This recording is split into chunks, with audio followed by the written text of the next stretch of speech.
Hey guys, this is Julie from Crafty Beach on YouTube, and I have a fun summer lemon Dollar Tree DIY. First, we're going to cut out some white vinyl on my Cricut machine. I designed this SVG. It's just a simple lemon slice, and I will try to share the link below this video. If I can't, it should be available on my YouTube video at Crafty Beach, and it's just a simple lemon slice. I'm not even using transferred paper or anything like that. I'm just peeling and sticking, just trying to smooth it out. You could use transfer tape if you're having trouble getting them on smoothly, but I'm just using a Dollar Tree yellow tinted glass vase, perfect for lemon, and I think about 4 of them is enough to cover it all over. I think that looks so cute.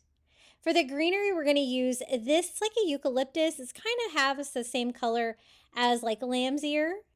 And then I don't really want to see the plastic stems inside, so I'm going to fill it up with some Dollar Tree sand, just some white sand, so it doesn't really take away from any of the bright colors of the yellow. And I just put 1 piece of greenery down inside. Now these are the lemon picks also from Dollar Tree.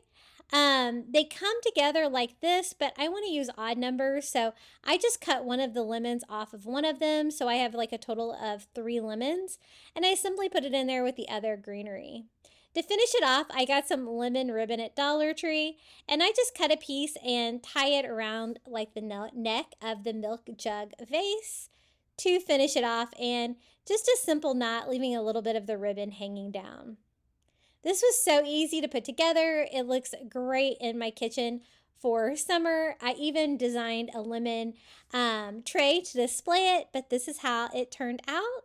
And if you'd like more Dollar Tree DIYs, be sure to check out my YouTube channel at Crafty Beach. And until next time, happy crafting.